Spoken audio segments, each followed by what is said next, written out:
조갑제 TV 시청자 여러분 안녕하십니까? 2022년 2월 20일 오전 10시 30분입니다.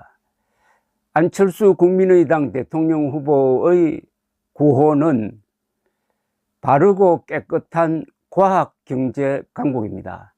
바르고 깨끗한 과학경제 강국입니다.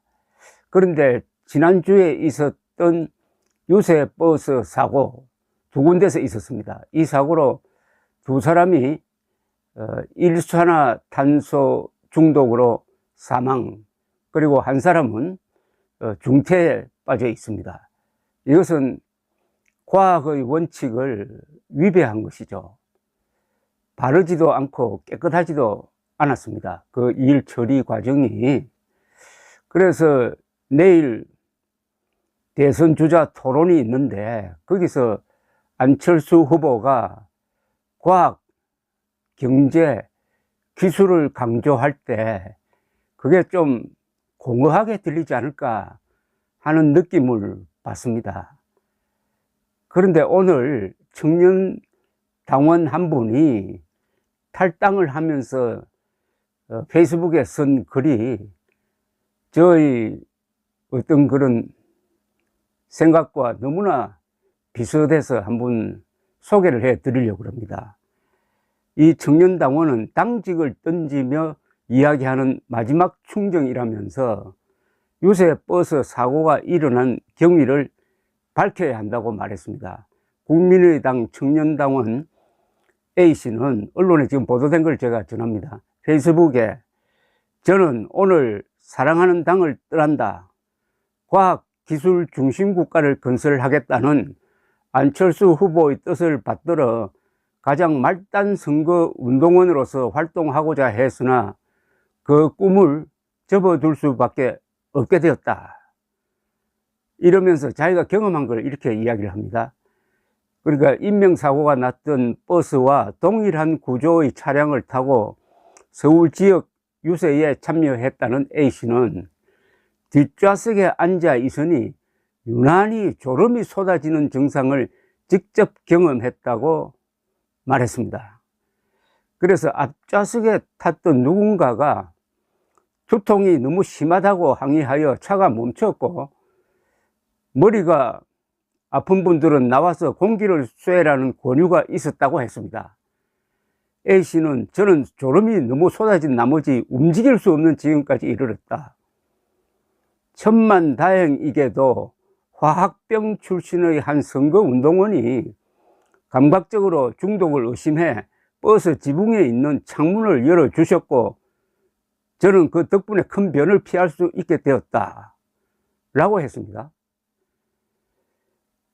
결국 그날 서울 지역 선거 유세가 오후 2시에 조기 종료되었으며 차량 문제가 당에 보고된 것으로 알고 있다고 A씨는 말했습니다. 그는 차량에 문제가 있었다는 사실이 분명히 당에 전달됐을 텐데 우리는 왜 동지를 잃을 수밖에 없었는가 라며 의문을 또 제기를 합니다. 중간에 보고가 누락됐을 수도, 위험성에 대한 평가가 제대로 이루어지지 않았을 수도 있다. 잘못된 관행에 문제가 되었을 수도, 조직 체계가 미비할 수도 있다. 하지만 그것을 감춰서는 안 된다. 안 후보가 출마 선언식 때 말한 안전한 나라를 향한 우리의 한 걸음이 되기 위해 우리는 무엇을 노력하고 어떤 부분을 바꿔야 하는지 뼈를 깎아내는 심정으로 규정해야 한다.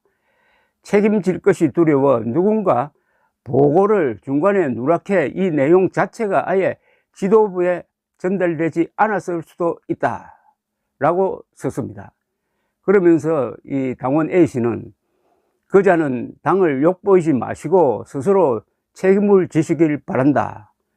제가 당직을 던지며 이야기하는 마지막 충정이라고 했습니다.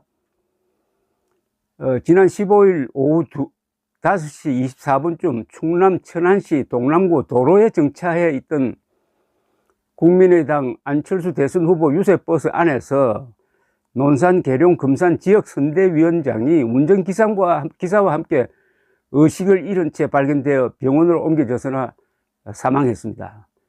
비슷한 시기 강원도 원주에서 또 다른 유세 버스 사고로 운전기사가 의식불명 상태에 빠져 있습니다.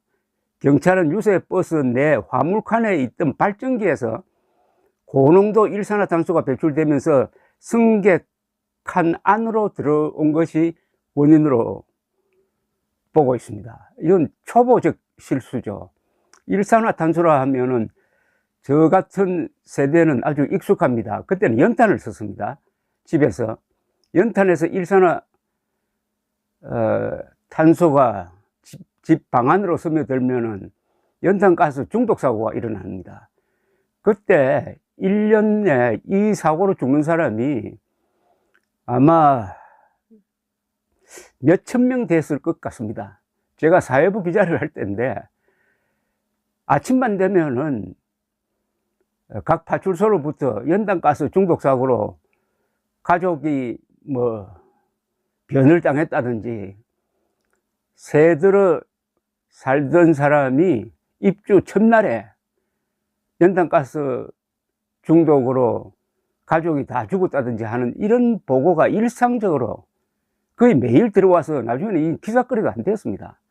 그만큼 이 일산화탄소는 무서운 것인데 이번에 사고가 난 것은 바깥에 전광판을 해서 돌리려면은 발전기가 있어야 되는데 발전기를 화물칸에 실어 놓고 돌리다가 보니까 그 가스가 이 승객실 안으로 들어온 것입니다.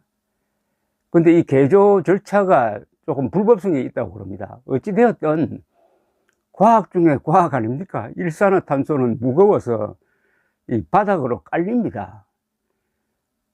자, 이런 사고와 아까 소개해드린 바르고 깨끗한 과학 경제 강국이라는 이 구호가 과연 맞느냐? 그런데 안철수 후보는 어제 결코 멈추지 않겠습니다라는 제목으로 진행한 안철수 TV 라이브 방송에서 제 목숨을 걸고 그분의 희생이 헛되는 일이 절대로 없어야 되겠다는 생각과 다짐, 각오를 하게 되었다고 했습니다. 일주일 전의 안철수와 지금의 안철수가 정말 각오와 결기가 다르다고 말했습니다. 사고 소식을 듣고 바로 천안으로 가서 고인의 부인을 뵀다. 고인을 위해 더 열심히 뛰어달라고 오히려 그러셨다. 그래서 제가 참 드릴 말씀이 없었다. 반드시 위기 상황의 대한민국을 구해야겠다. 돌아가신 분들을 생각해서라도 그게 제 역사적 소명이라고 각오를 다지고 있다고 했습니다. 이 사고에 대해서 좀 진정성 있는 사과의 느낌이 오지 않습니다. 그런데 이 고인의 부인이 더 열심히 뛰어달라고 했다고 설사 그런 말을 하더라도 그 말을 이용해 가지고 자신의 의지를 다지는 식으로 이야기하는 게 과연 이게 예의에 맞는지 하는 생각도 듭니다. 자, 그러면 이제 완주를 하겠다는 뜻인지 모르겠습니다. 지금 완주할 수 있는 동력을 안철수 후보는 상실했다고 저는 봅니다. 지지율은 한때 17%로 갔다가 지금 7%, 8% 반토막이 났습니다. 앞으로 회복될 가능성은 별로 없다고 보입니다. 무엇보다도 이번 사고는 거의 치명적입니다. 그렇다면 이때 할 수 있는 것은 오기를 부려가지고 완주를 하는 것과는 다른 선택이 있지 않을까 하는 생각이 듭니다. 저는 스스로 결단을 내려야 된다고 생각합니다. 윤석열 후보가 무엇을 제안하든지 그거는 그쪽 사정이고 본인 혼자의 결단이 필요하다면은 정권 교체가 안철수 후보의 대의명분 아닙니까?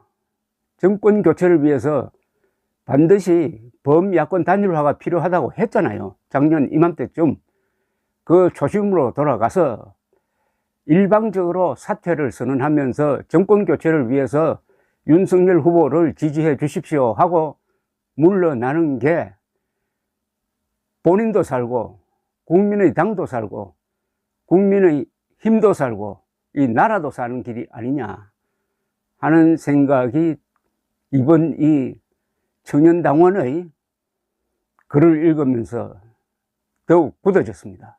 감사합니다.